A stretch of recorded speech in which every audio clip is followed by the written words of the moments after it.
Gracias. Gracias.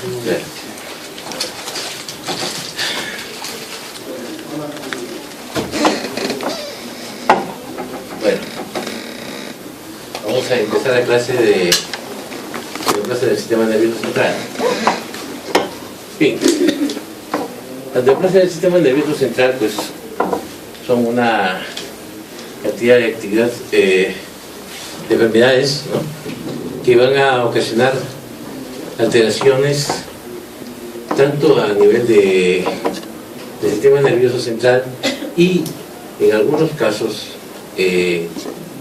sobre todo cuando son metástasis, es decir, cuando llegan de fuera, son lo que son las metástasis, va a ocasionar dolores de cabeza igual como si fueran los tumores propios del sistema nervioso central.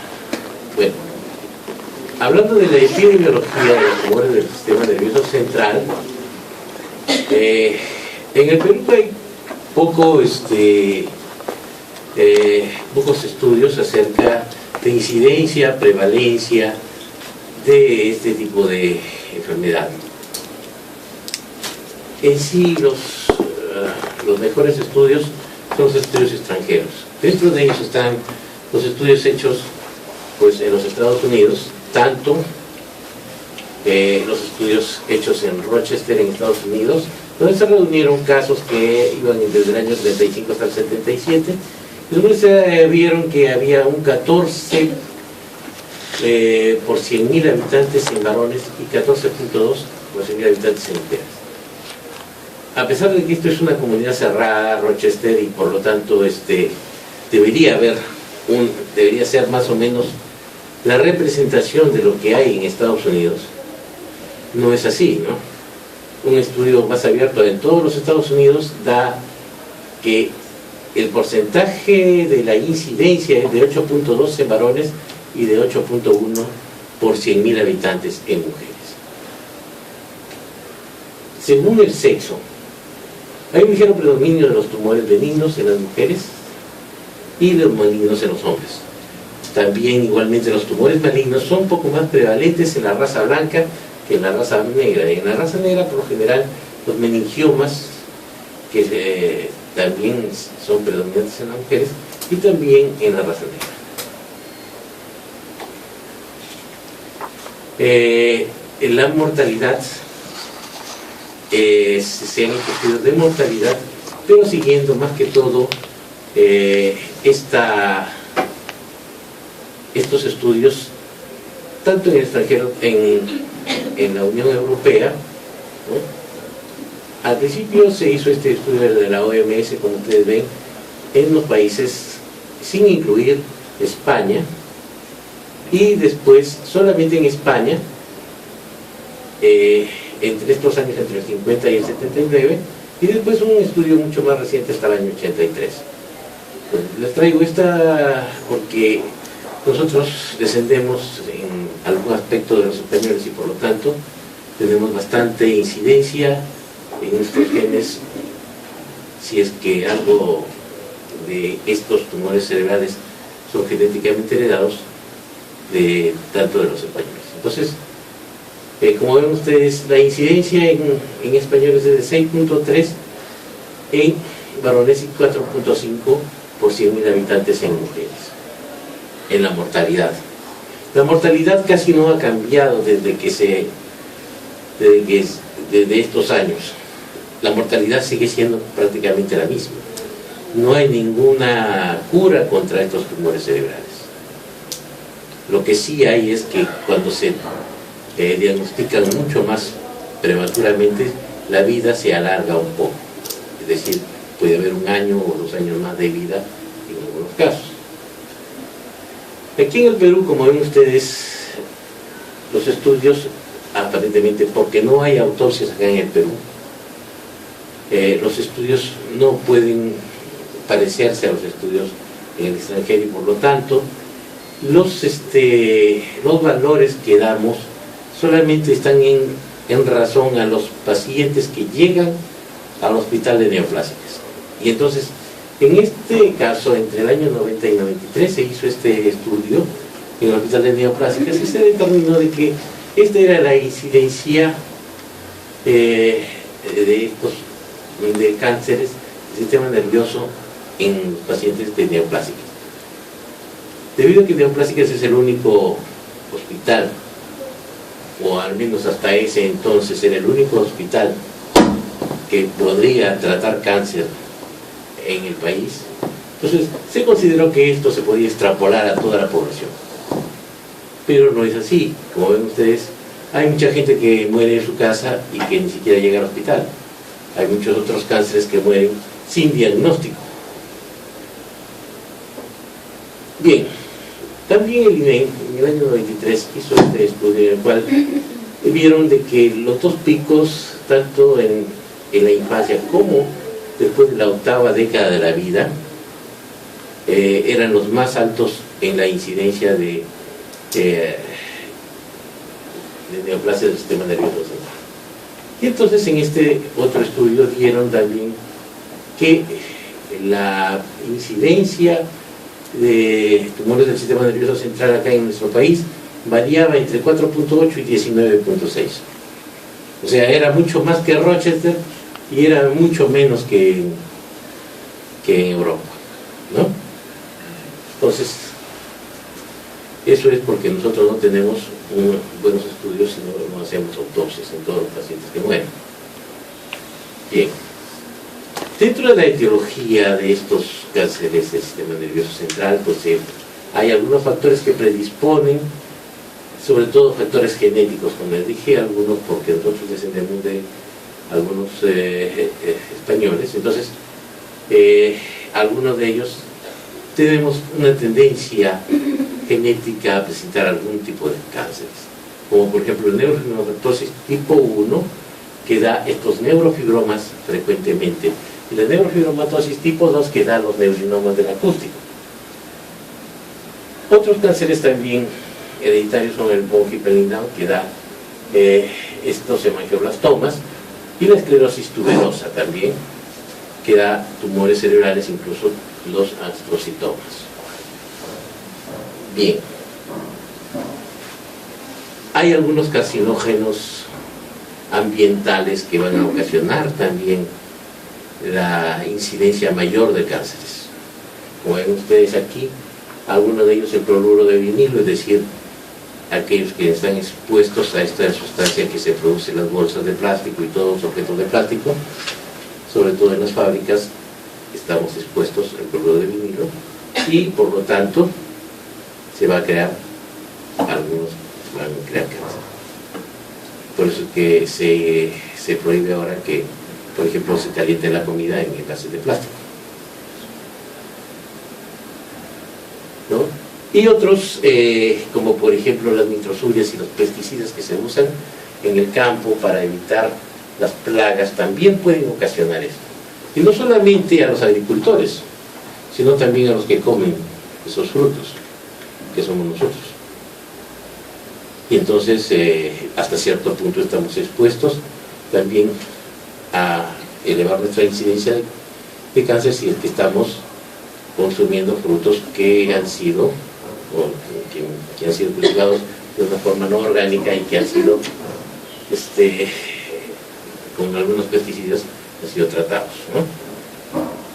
En algún caso también se le ha dicho que las ondas electromagnéticas producen cánceres cerebrales, sobre todo en cráneos y cerebros que están muy jóvenes, como los niños.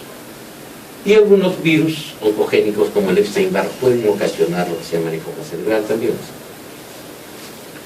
Bien, las neoplasias del sistema nervioso central se caracterizan porque presentan un síndrome, el síndrome de hipertensión intracraneal. Es decir, conforme va aumentando el tamaño del tumor, va creciendo este síndrome de hipertensión intracraneal, que consta de cefalea, que por lo general es un dolor de cabeza intenso que se aumenta con el movimiento de la cabeza y con los ejercicios, con la tos y las maniobras de Valsalva. Entonces eso hace que aumente el dolor de cabeza. se asocia conforme aparece ya una hipertensión intracraneal intensa y grave a la náusea y vómito. La náusea que es poco pronunciada y un vómito de tipo en proyectil, por lo tanto es un vómito intenso y que se proyecta hacia adelante, ¿no? Y que puede bañar pues a una persona si es que está muy cerca. Los déficits focales se asocian por lo general a la localización del tumor. Puede localizarse en las regiones frontales, temporales, occipitales, etc. Y entonces pueden haber síntomas de pensamiento, síntomas de memoria, amnesia, alteraciones auditivas, alteraciones visuales, etc., dependiendo de la localización del tumor. Y las crisis convulsivas, que, claro, son más evidentes cuando el paciente convulsiona, pero las otras crisis epilépticas de otros tipos también son frecuentes también en algunos casos, según la localización del tumor. Bien, la clasificación de los tumores cerebrales es importante, pero aquí no vamos a tratar una clasificación etiopatológica, sino vamos a tratar una clasificación más de acuerdo a cómo podamos entenderlo para poder clasificar y tener una idea más que todo acerca de qué cosa es el tipo de células que produce el tumor. Entonces, de acuerdo a los tipos de células, podemos decir que los tumores se clasifican en gliomas, ¿ya?, que pueden ser de tipo astrocitarios, y que estos gliomas astrocitarios se dividen en los gliomas de bajo grado, o astrocitos de bajo grado, y el glioma de alto grado llamado glioblastoma multiforme. Los oligodendrogliomas, que son los que forman las vainas de mielina de los axones dentro del sistema nervioso central. Los ependimomas, que son los que revisten toda la parte interna del sistema nervioso central y que separa el líquido cefalorraquídeo de la zona interna del cerebro. Las meninges, que son las que recubren el cerebro, tanto la pía madre, la dura madre, el aracnoides, etc., van a causar también algún tipo de tumores, sobre todo los tumores asociados a la dura madre, que se llaman meningiomas. Los plexos coroideos, que es donde se produce el líquido cefalorraquídeo, también cuando se produce una generación demasiada de células y hay malignidad, pues se llama papiloma de plexos coroideos. Las vainas que recubren los nervios y que se llaman neurinomas aparecen en determinados tipos de nervios. Los tumores asociados a vasos sanguíneos, como por ejemplo los hemangioblastomas o los hemangiomas.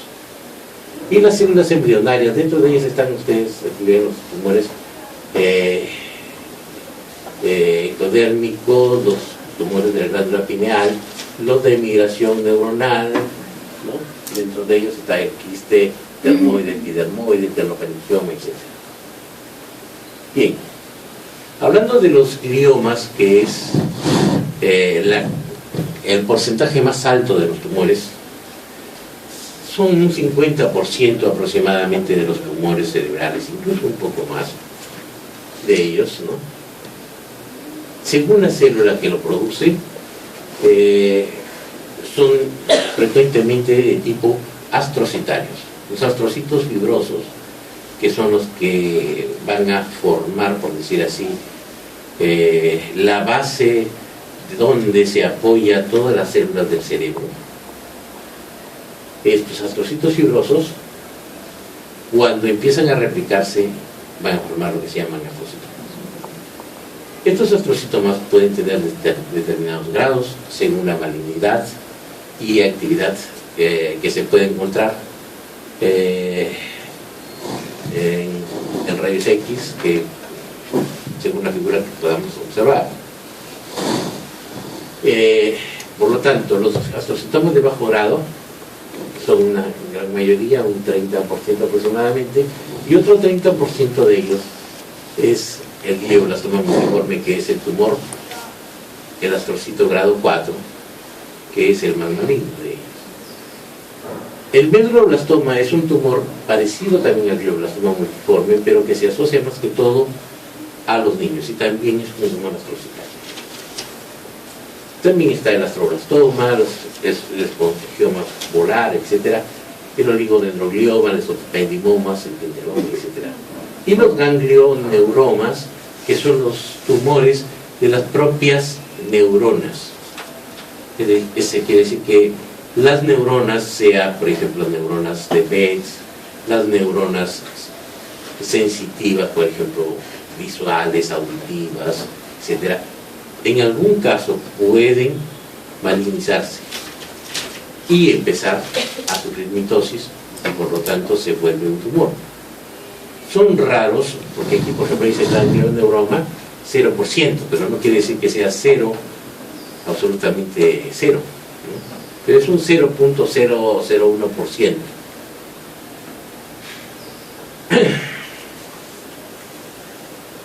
Los astrocytomas de bajo grado se les llama así a estos tumores que son los grados 1, 2 y 3 de los astrocitomas. Están formados por astrocitos fibrosos, que ya le dijimos, con grados de maduración distintos, ¿no?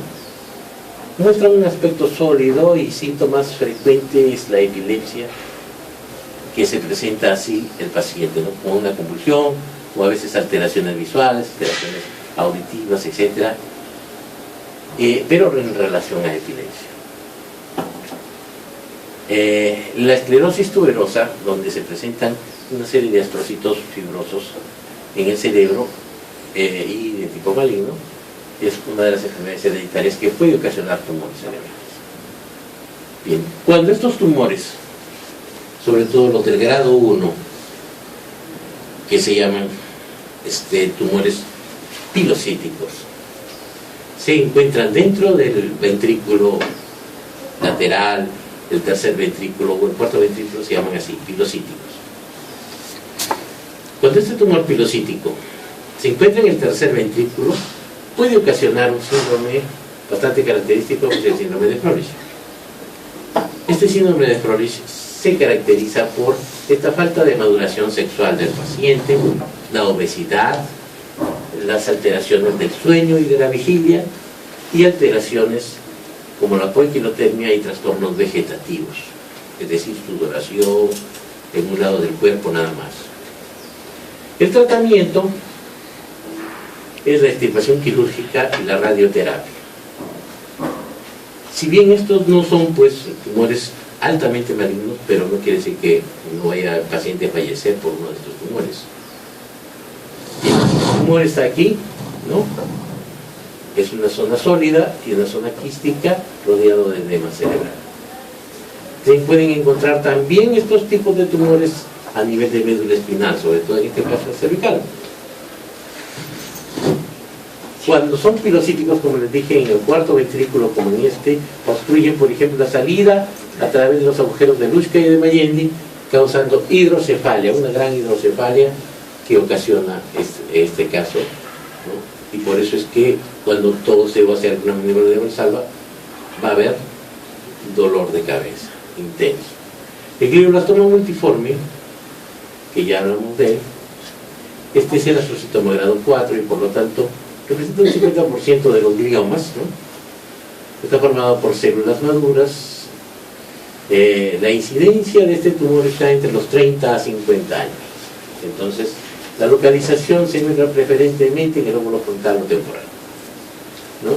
Ocasionalmente atraviesa la línea media y su crecimiento es rápido.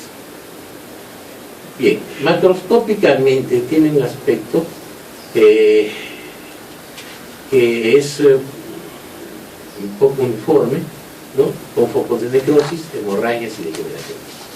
Esto caracteriza al tumor de tipo 4, es decir, la cantidad de focos de necrosis, hemorragias y degeneración quística. Los de grado 1 tienen una degeneración quística bastante pequeña.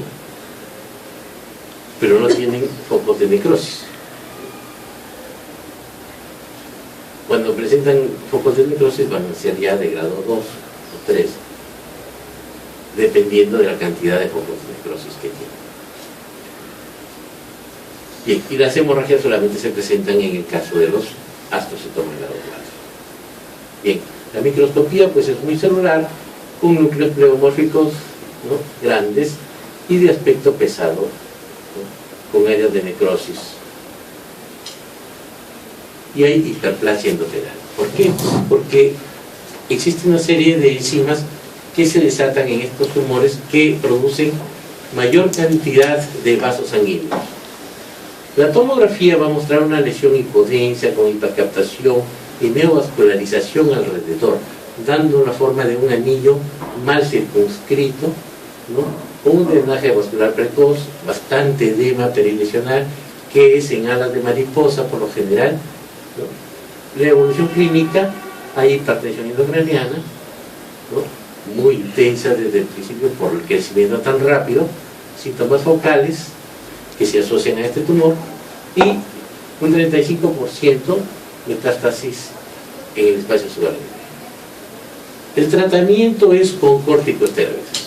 Se da por lo general una gran cantidad de dexametasona o otros corticoides de intensa actividad para disminuir el edema perilesional en este caso, y eso ocasiona que el paciente revierta muchos de sus síntomas que tiene.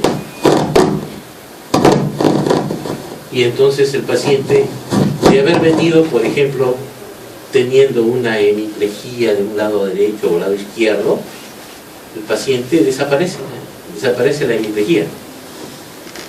De tal manera de que el paciente después dice, ay, ya me curé, ya estoy sano, ¿no?, ya no me duele la cabeza, pero el tumor sigue creciendo allí. En algún momento va a crecer tanto que ya, por más corticoides que le demos, no va a mejorar. Entonces, es solamente una forma de poder disminuir y darle tiempo al paciente, ¿no?, y una mejor vida, por lo menos durante un tiempo. La resección quirúrgica en los pacientes que se puede hacer y radioterapia es algo para darles también un poco más de tiempo. El pronóstico es reservado porque por lo general los pacientes de este tipo pues tienden a fallecer alrededor de entre los 6 meses a un año después del diagnóstico. ¿Entendido? Entonces no es una cosa agradable decir que tienes un tumor cerebral. Bien, ahora, los grados de Kernohan son los grados con los cuales nosotros podemos decir, bueno, este paciente tiene un tumor pues de grado 1, 2 o 3 o un glioblastoma multiforme. Entonces, como grado 1, por ejemplo, en la tomografía, ¿qué podemos ver? Hipodensidad, y en la resonancia magnética, como ven ustedes, hay una señal ligeramente aumentada, pero se observa, como dicen, un efecto de masa, pero no hay ningún refuerzo alrededor del anillo en el paciente. Hay un anillo de formación alrededor, pero no hay un gran refuerzo, o sea, no está muy ancho, ¿no? En lo que se refiere al grado 2, por ejemplo, en radiología, lo que podemos ver es que en la tomografía hay hipodensidad y también hay edema cerebral, ¿no? Y la señal, como ven ustedes, en resonancia magnética es anormal, ¿no? Y se observa el efecto de masa, ¿no?, que está desplazando hacia un lado al cerebro. O sea, ya se ve que hay mayor crecimiento y por lo tanto más edema cerebral. En cambio, en el grado 3 sí ya hay un refuerzo complejo que ya indica que alrededor de esa zona hay pues edema cerebral y hay un anillo bastante fuerte y grueso. Y en el grado 4, como ven ustedes, hay zonas de necrosis y refuerzo en anillo cuando se pasa el contraste, sobre todo en la tomografía. Bien, entonces, ¿qué es lo que vemos en un grado 4, por ejemplo? Vemos esto, ¿no? Este gran refuerzo, como ven ustedes, ¿no? Esta es la zona del tumor y alrededor hay mucha vascularización. Es este anillo así, muy refuerzo grande y grueso, que es la cantidad de vasos que tiene el tumor. Ahora, debido a que hay mucho edema cerebral, el edema pasa tanto del lado derecho hacia el lado izquierdo, entonces al extenderse hacia el otro lado, como ven ustedes de aquí para allá, da la impresión como si fueran alas de mariposa que pasan alrededor, ¿no? Si esta zona está al centro, hay una zona aquí que va a ser el falx, ¿no? Entonces daría la impresión de que fueran dos alas de mariposas ahí. Bien, aquí también hay un tumor en la zona temporal, ¿no? Aquí, con bastante edema, con ustedes, ¿no? Aquí sigue igual, ¿no? Y esto es lo que se ve cuando el paciente muere. El paciente muere, ¿por qué? Porque el tumor ha desplazado al tronco encefálico que está aquí, ha metido esta zona que se llama el uncus acá, ha herniado hacia la hernia del uncus y ha presionado el tronco encefálico y ha matado al paciente. ¿Qué es lo que ha habido acá? En este caso, en un glioblastoma multiforme, como ven ustedes, zonas de hemorragias, necrosis es esa zona negra que ven ustedes aquí, o algunas zonas pequeñas quísticas acá, ¿no? Pero más que todo necrosis y hemorragia. Hay gran cantidad de necrosis en el centro, pues es decir, no hay células, ¿ya? Una cromatina bastante intensamente. Aquí el tumor está en la región frontal, ¿no? Igual, ¿no? Sigue estando el tumor allí, y antes de sacarlo, pues se ven muchos vasos aquí, y después de sacarlo también queda una zona muy sangrante, porque por la cantidad de vasos que ha tenido este tumor. Es la microscopía y sobre todo los vasos dilatados, que son los que caracterizan estos tumores de crecimiento muy rápido. El glioma del tronco encefálico es otro tipo de tumor que se asocia también a los astrocitos, pero en este caso no en el cerebro mismo, sino en el tronco encefálico. Debido a que se inicia en el tronco encefálico, va a haber alteraciones de los núcleos de los nervios craneales que se encuentran justo en el tronco encefálico, y entonces lo que van a haber múltiples parálisis de nervios craneales de un lado o del otro, dependiendo de la distribución del tumor. En este caso pues no hay cirugía porque no podemos sacar el tronco encefálico al paciente, pero sí la quimio y la radioterapia que se puede hacer, que puede darle algún tiempo de vida al paciente, debido a que estos tumores pues se presentan en un grado tan pequeño como ese tronco encefálico. La muerte es más rápida y la impactación intracraneal también es mucho más intensa y rápida, ¿no? Bien, como ven ustedes, el tumor está aquí en el centro, ¿no? Y en esta zona del tronco encefálico, aquí resalta con el contraste y causa hidrocefalia. Bien, el glioma del nervio óptico. El nervio óptico también es parte del sistema nervioso central y sobre todo un tumor del propio nervio. Entonces, representa un 2% de los gliomas, ¿no? Y los pacientes que se presentan aquí, en algunos casos, tienen neurofibromatosis, ¿no? Y un 70% se localiza en el quiasma. El origen es multicéntrico y la patología es un astrocitoma muy bien diferenciado con gliosas a nivel del nervio óptico, lo que es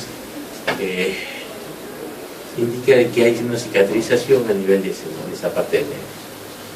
Bien, para ustedes, en el examen, ¿cómo es el examen? Porque ustedes el examen más que todo es un examen pues, de algunos casos clínicos. Entonces, el examen no va a constituir, porque yo te lo voy a poner aquí, bueno, el glioma del nervio óptico se caracteriza porque 2% de los gliomas es en adultos. ¿No? Ponga excepto, no va a poner eso. ¿Pero qué voy a poner? ¿Qué se va a poner? Un paciente de 25 años de edad que inicia su alteración, por ejemplo, con hemianopsia homónima izquierda. O puede ser con una hemianopsia bitemporal. O de repente puedo ponerle, de repente el paciente no notaba ninguna alteración hasta que empieza chocándose con las personas tanto del lado derecho como del lado izquierdo. Pasa caminando y se choca con las personas en el lado derecho y el lado izquierdo. y por eso acude a un oftalmólogo, que le indica que sus ojos están bien y que vaya al neurólogo. ¿Ha presentado alguna alteración para la erección? Y ha habido una disminución de la libido en este tiempo.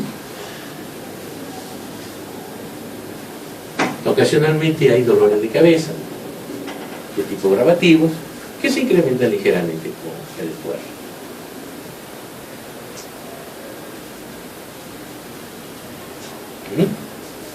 Mire, de acuerdo a lo que usted ha estudiado, esto podría deberse a un infarto cerebral, a un tumor, un glioma del nervio óptico.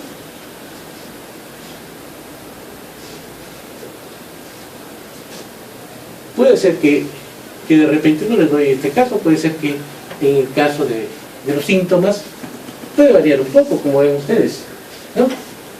Y entonces puedo decirles, ¿saben qué? Este paciente presenta algún escotoma central de la visión, del ojo izquierdo. Siente que su ojo se le está saliendo y no se le está moviendo bien y presenta cierto grado de diplopía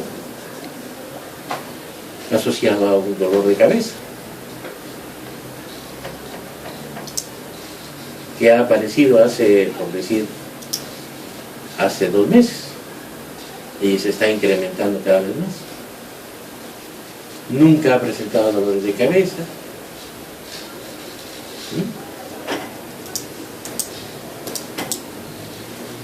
Y cuando le toman una tomografía, notan hidrocefalia y proptosis del ojo derecho. Usted pensaría que tiene el paciente, no sé, una enfermedad de Graves,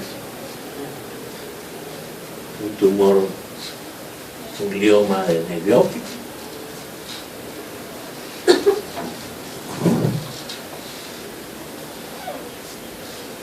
De repente, para decir, por ejemplo, yo digo, es un paciente de 35 años, varón, que hace 2 meses inicia su enfermedad con dolor de cabeza,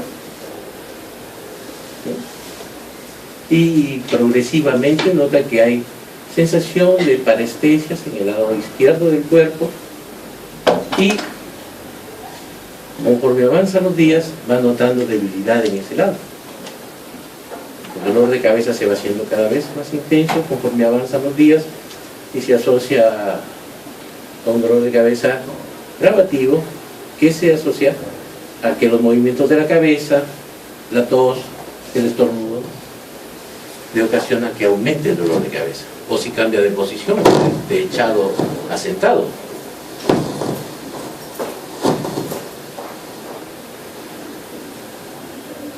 Acude de emergencia porque hoy día presentó una crisis convulsiva que se inició con movimientos en el lado izquierdo del cuerpo y de pronto se generalizó y lo trajeron sus familiares.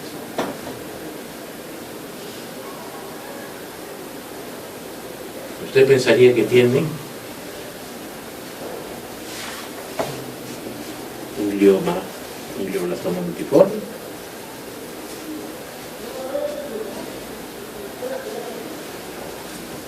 Un infarto cerebral?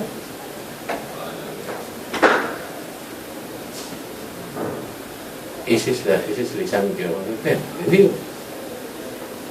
Entonces ese es un paciente, por ejemplo, un ejemplo de un paciente que tiene un glioblastoma multiforme.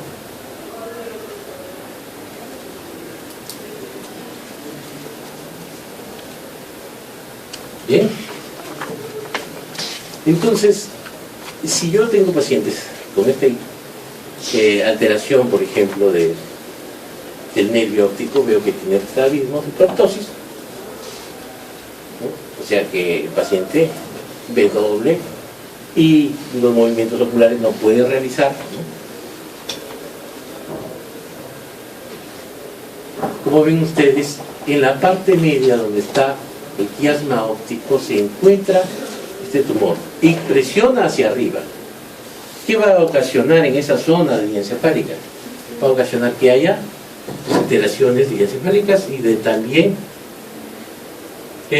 muchos de ellos incluso disminuye la libido, hay alteraciones sexuales en las mujeres, alteraciones también de la menstruación, ¿no? Puede haber hipotiroidismo. Bien, el oligodendroglioma es otro tipo de tumor. En este caso, es un 5% más o menos de los gliomas, aparece en adultos jóvenes y se asocia pues a un tumor con consistencia firme, bien circunscrito, a algunas hemorragias y necrosis y calcificaciones hasta en un 50%. No quiere decir que siempre va a haber calcificaciones. ¿Ya? Entonces, este tumor viene siempre caracterizado porque aparece por las crisis epilépticas que se le presentan al paciente, ¿no? Esta es la patología, claro, microscópica que presenta el tumor, ¿ya? Y su evolución pues es maligno, con diseminación focal, y la extirpación quirúrgica es el tratamiento, junto con la radioterapia también, ¿no? Entonces, el tumor está aquí, ¿no? Como ven ustedes, no está como en el otro que hay bastante refuerzo sobre la zona externa, ¿no? Y hay bastante edema, a diferencia del glioblastoma multiforme. Bien, el ependimoma es un tumor que se localiza pues en el epéndice, es decir, en las células que recubren la capa interna pues, del cerebro, separando el líquido cefalorraquídeo de lo que es las vías cerebrales. Tiene incidencia del 3% más o menos y se produce de la guía primaria. Entonces se puede presentar entre las paredes del cuarto ventrículo, el epéndimo e incluso en la cola de caballo. Cuando sucede en la cola de caballo, pues en este caso se llama mixopapilar. En este caso se adhiere mucho a las raíces nerviosas a nivel de la cola de caballo, especialmente de un solo lado. Por decir, yo tenía una paciente que se presentó con esto de una forma, cuando yo recién todavía estaba empezando, hace más de 20 años, ¿no?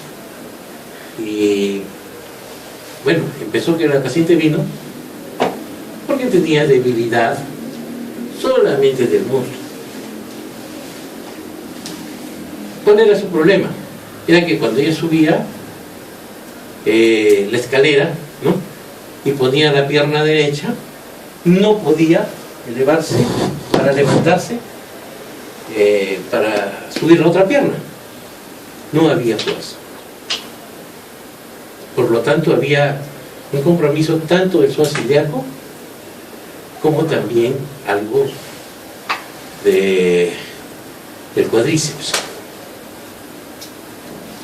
Al examinarle, yo encontré que había una disminución de la fuerza muscular del cuádriceps y del psoas ilíaco, sobre todo del psoas ilíaco. Y había disminución del reflejo patelar, y también en la zona de L2 y L1 había disminución de la sensibilidad al dolor, o sea, había hipoalgesia en esa zona. Y era lo único que tenía. Una resonancia magnética de esa región, de la región lumbosacra, mostró que tenía un tumor en esa región que estaba pegado a esas raíces justamente. Y bueno, cuando se le tuvieron que sacar el tumor, quedó con la debilidad permanente. ¿Por qué? Porque al sacar el tumor también se lastima permanentemente las raíces, porque está tan pegado que no se puede pues despegar así nomás, sino que se despega, pero se arrancan mucho de los axones del nervio. Bien, entonces, como le digo, meninges. En el caso de este paciente, porque se ve así, ¿no? Es grisáceo granular como bolitas que están adheridos allí en esas regiones, ¿ya? Y bueno, la patología microscópica se ven en las células poliédricas acá. Y su evolución, bueno, raramente metastatiza, ¿no? La supervivencia a 5 años es de un 30 a 40% de los pacientes, que más o menos el paciente vive 5 a 10 años, ¿no? Y la extirpación quirúrgica y la radioterapia es el tratamiento. Como ven ustedes, se puede presentar en toda la parte del epéndice, de la parte central, desde el cerebro, la médula espinal, incluso en el tercer ventrículo, etc. Los tumores meningios, o meningiomas también llamados así, se presentan muy frecuentemente en pacientes mujeres, ¿no? Y están alrededor en la edad de los 45 años aproximadamente. ¿Y cómo se presenta esto? Se presenta por lo general en una paciente, mujer que sufre de dolores de cabeza en forma crónica desde hace varios años. Los neurofibromas pueden ser desde tipo benignos hasta tipo malignos. Por lo general se encuentran localizados en la zona media o parasagital, en la convexidad, ¿no? O en la zona parasagital media o la convexidad. Algunos en el reborde senoidal, pocos, y muchos menos en el olfatorio. Pero puede encontrarse en cualquier parte del sistema nervioso, porque todo el sistema nervioso es meninge. Entonces se originan en los puntos de entrada y de salida de los vasos sanguíneos a través de la meninge. En algunos casos se ha presentado epilepsia, pero en los casos más frecuentes que yo he visto, el síntoma principal es la cefalea. Cefalea que siempre se presenta. Entonces, ¿cómo se presentaría un caso clínico de esto? Una paciente de 45 años que viene ¿por qué? Por dolores de cabeza frecuentes, localizados, por decir, en la región parietal del lado derecho, de moderada intensidad, que se intensifica ligeramente con los esfuerzos, no es muy fuerte, y que se asocia pues a dolores frecuentes de la cabeza. Les puedo poner ahí, si desean, que le tomamos una tomografía y se encuentra una ligera masa que resalta mucho con el contraste. Y eso es lo que pasa con esto, es una masa que es única, de tamaño variable, desde chiquitito hasta más o menos casi como si fuera un limón, ¿no? Y es de tipo nodular, ¿no? Y bien encapsulado, tiene muy poco edema cerebral, ¿ya? Dentro de la patología, bueno, se inventaron los sitiales, como ven ustedes, que son los de células poligonales, que son los más benignos, y los malignos, que son ya pues con muchas mitosis, y son los que, y junto con los angiográficos, son los más peligrosos que hay, ¿no? Bien, y en la tomografía, como ven ustedes, que les decía, por ejemplo, le puedo incluir ahí en el caso clínico, que hay una masa homogénea, ¿no?, que tiene una gran captación del contraste. Bien, el crecimiento lento, la mortalidad operatoria es del 5%, y puede haber recidivas en 5 años hasta un 10%. O sea, quiere decir que no vuelve a ocurrir nuevamente el tumor. Como ven ustedes, es un tumor aquí, mucho capta el contraste, igual también aquí, pero aquí hay una zona quística, aparentemente por la compresión del tumor, ¿no? También en esta zona media, como ven ustedes, también en la zona de la convexidad, como ven ustedes, ¿no? Aquí, bien.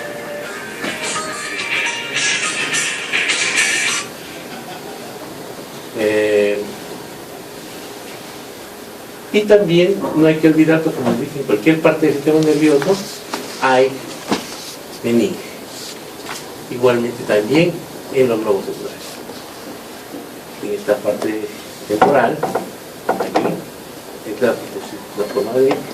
Y esta es la forma de roseta, que es lo característico de la formación microscópica del tumor.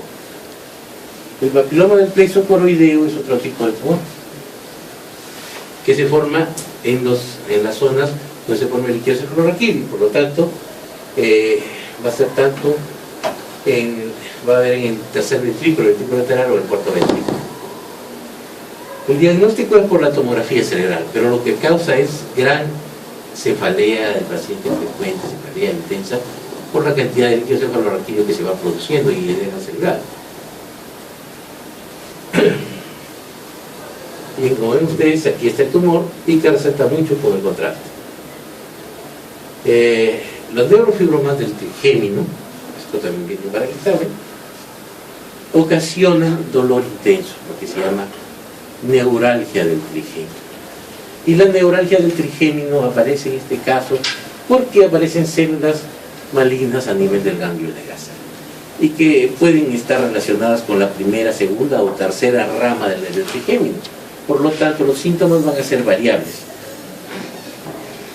Pueden haber síntomas como, por ejemplo, el déficit sensorial en una de las ramas, sea en la región frontal, en la maxilar o en la mandíbula.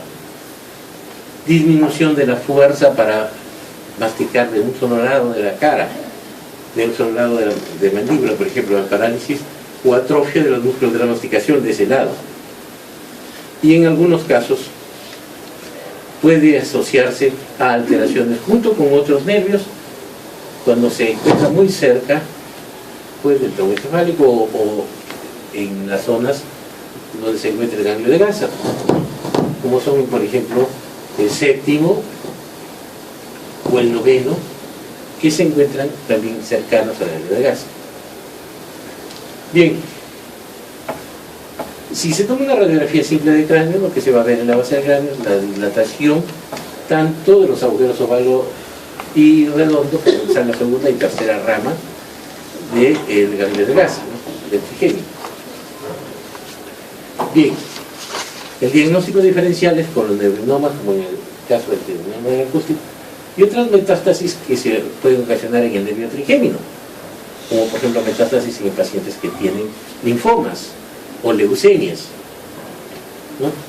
La extirpación quirúrgica es el tratamiento en este caso, sobre todo se corta el ganglio de Gaza y claro, de un solo lado se queda el paciente sin sensibilidad en toda la cara. Como ven ustedes, el ganglio de Gaza aquí que está resaltando bastante bien en la base craneal. El neurinoma del acústico es otro tumor, pero en este caso se encuentra relacionado al nervio acústico. Y el nervio acústico va junto con el nervio vestibular y por lo tanto los signos y síntomas de uno afectan al otro. Y por lo tanto también dentro del conducto auditivo también que se encuentra asociado con el séptimo nervio y con el séptimo bis, los síntomas pueden ser bastante grandes entre uno y otro nervio. Entonces se origina en células de Schwann del poro acústico por lo general, ¿no? 5 a 10%, un 80 a 90% están en el ángulo pontocerebeloso. Bien, el paciente está entre los 30 y 50 años de edad y se asocia a neurofibromatosis tipo 2. Bien.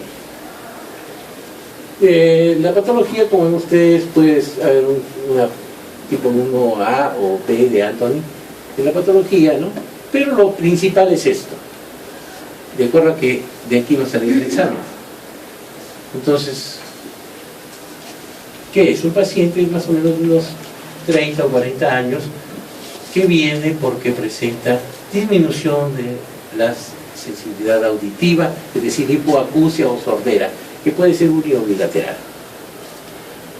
¿no? Y también presenta sonido en ese oído.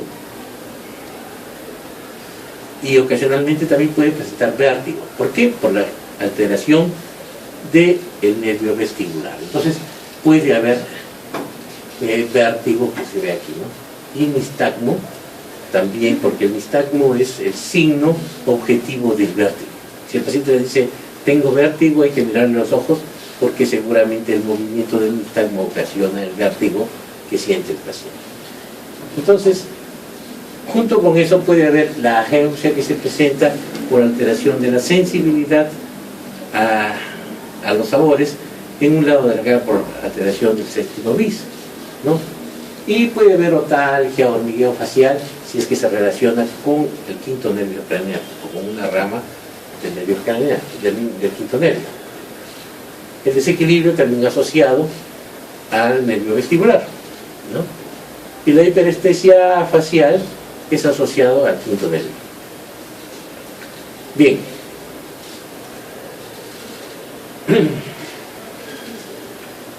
Los diagnósticos diferenciales, como ven ustedes, son el adenoma trigémino y sobre todo el colesteatoma. El colesteatoma es un tumor de oído y que también aparece muy cerca de esa región y se asocia con síntomas similares, no iguales. ¿Ya? Bien, la extirpación quirúrgica, pues, y la sordera en ese lado, es el tratamiento. No quede con sordera el paciente, ¿no? Entonces este es el ángulo punto cerebeloso, se saca este tumor y el paciente queda sin la alteración que tiene. Bien, los tumores vasculares también van a causar incremento en su tamaño y por lo tanto van a ocasionar, si es que son de tipo malignos como el hemangioblastoma, van a ocasionar pues graves daños en el sistema nervioso. Pero también pueden haber otros que son benignos como el sinus cráneo, las telangiectasias o las malformaciones arteriovenosas que no crecen sino evolucionan a veces en algún caso a obstrucciones, a veces a hemorragias, etc., ¿no? Si una malformación arteriovenosa, por ejemplo, sangra, ¿qué va a ocasionar? Va a ocasionar el incremento de tamaño y por lo tanto actuar como si fuera un tumor. Pero por supuesto, por lo rápido de la evolución, hay que pensar de que es pues un problema vascular y no un problema neoplásico en sí, ¿no? Bien, los aneurismas también, algunos de ellos ocasionan síntomas que pueden hacer semejar que el paciente tiene un tumor, por ejemplo el aneurisma de la comunicante posterior que causa parálisis del tercer nervio craneal. El medroblastoma, como les dije, es otro tumor, pero que está relacionado más que todo a los niños, ¿no? Aparece relacionado al techo del cuarto ventrículo y por lo tanto al techo del nervio epitelial del cerebelo, ¿no? Y por lo tanto puede invadir el mismo cerebelo, tanto el vermis como los hemisferios cerebelosos. Su incidencia es un 5 a 10%, ¿no? Y se origina en el techo del neuroepitelial.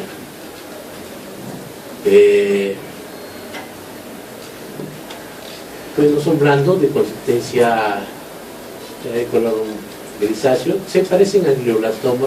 Ustedes revisan esto, el glioblastoma multiforme tiene las mismas características, incluso sus características patológicas. La hipertensión intracraneal y la disfunción cerebeloso es lo principal. ¿Y cómo se presenta esto? Por lo general se presenta en un niño que por lo general ha estado normal hasta hace una semana o 15 días, en que el niño empieza a presentar, lo más frecuente son caídas, es decir, cuando el niño corre no hay control motor de la sinergia total del cuerpo y por lo tanto se tropieza y se cae frecuentemente. Puede asociarse poco a poco a sensación de náuseas, vómitos y dolor de cabeza ligero que se va incrementando poco a poco, ¿ya? Y sobre todo los movimientos de tipo atáxico, sobre todo para estar de pie o para movilizar la mano, hay dismetría o temblor. Entonces esto aparece mucho en niños pequeños, niños por decir de 5 años, de 3 años, de 7 años, en los cuales aparece el tumor y cuando se hace el tratamiento, que es la radioterapia, quimioterapia y la operación, desaparece el tumor muchas veces por varios años, por 4 años, 5 años, y de nuevo vuelve a reaparecer para entonces ya matar al niño, ¿no? Entonces ya una vez que el paciente pues vuelve a reaparecer el tumor, por lo general la supervivencia de 5 años solamente son 40% de los niños, nada más. El resto muere en el transcurso de los otros 5 años. Bien. Entonces el tumor está localizado aquí en esta región media, como ven ustedes, ¿no? Y que se asocia pues a ataxia, como ya les estaba mencionando. Los tumores de la pineal son otro tipo de tumores y que son de distintos tipos. Pueden ser tumores germinomas, teratomas, dermoide, epidermoide, otros diversos que pueden ser incluso quistes, etc., ¿no? Si son de las células de sostén, pueden ser pinealomas o pinecitomas, que son los pinecitomas, son los más malignos, ¿no? Y si son de la estructura de sostén, pueden ser atrocitomas, ependimoma o religión, o quistes aracnoideos, que son benignos, ¿no? Bueno, la incidencia de 1%, 25% son benignos, ¿no? Puede ser los teratomas, el dermoide, epidermoide, quistes, etc., son de naturaleza benigna. El origen es en el cuarto ventrículo, ¿no? Y puede dar todos estos síntomas, ya que va a comprimir la zona posterior del cerebro, incluso puede llegar a comprimir al cerebelo, pero por lo general se encuentra un poco por encima del mesencéfalo, y entonces lo que ocasiona es una cefalea con náuseas y vómitos muy intensos debido a la hipertensión intracraneal severa que se presenta. El síndrome de Parinot es el síndrome en el cual el paciente no puede mirar hacia arriba, es decir, los ojos solamente ven hacia abajo, que se llama signo del sol naciente, y por lo tanto este signo es signo de hipertensión severa intracraneal. La ataxia, la hipoacusia, incluso la diabetes insípida y la pubertad precoz relacionadas con la misma glándula. Entonces, cuando ven el examen, si les viene, por ejemplo, un paciente que tiene cefalea, náuseas, vómito intenso, con alteraciones de la pubertad y diabetes insípida, ¿qué es lo que vamos a pensar? Un tumor de la pineal. ¿Entendido? Bien, la tomografía cerebral va a mostrar el tumor, y la alfa-fetoproteína también se asocia en cierta forma a ser positiva en nuestros pacientes. No, la resección quirúrgica y la radioterapia y quimioterapia es el tratamiento. El pronóstico es reservado porque hay tumores que son de naturaleza maligna y el 25%, claro que son benignos, no causan problemas, pero sí por la zona en que se presenta el tumor, pues es bastante riesgoso la operación. El tumor se encuentra en esta región central, ¿no? Y la extirpación, pues, y la radioterapia es importante. Los tumores congénitos, dentro de ellos están los craniofaringiomas, que están por los restos del conducto hipofisiario, es decir, por donde sube la hipófisis hacia el cerebro. Entonces, se presenta por lo general entre la primera y segunda década de la vida, como ven ustedes, con afecciones debido a que se presenta en esa región, va a comprimir hacia arriba a la hipófisis y a todo lo que es el diencéfalo. Y por lo tanto, muchos de estos pacientes presentan alteraciones de diabetes insípida, alteraciones de compresión del tercer ventrículo, edema de papila e incluso alteraciones de la visión, es decir, tenía anopsia bitemporal, ¿ya? Entonces, por afección del quiasma. ¿Entendido? Bueno, son pequeños, tienen quistes de colesterina y cristales de colesterina, ¿no? Y quistes dentro de él, ¿no? Bueno, la tomografía muestra algunas clasificaciones y la extirpación quirúrgica es la curación, pero en muchos casos estos tumores, que a pesar de ser hasta cierto punto benignos, ocasionan graves daños ya en el paciente, es decir, ya le han dañado la hipófisis y el hipotálamo, y por lo tanto el paciente queda ya con un hipotiroidismo crónico, ¿no? Que ya no se cura, o a veces con alteraciones cognitivas crónicas por el hipotiroidismo, que ya tampoco no van a retroceder. El tumor está aquí, ¿no? Que comprime toda la zona del diencéfalo. Los cordomas vienen siendo por los restos de la notocorda, que es lo que va a formar las vértebras y por lo tanto puede localizarse desde la base craneal hasta el sacro de hipófisis, ¿no? Y por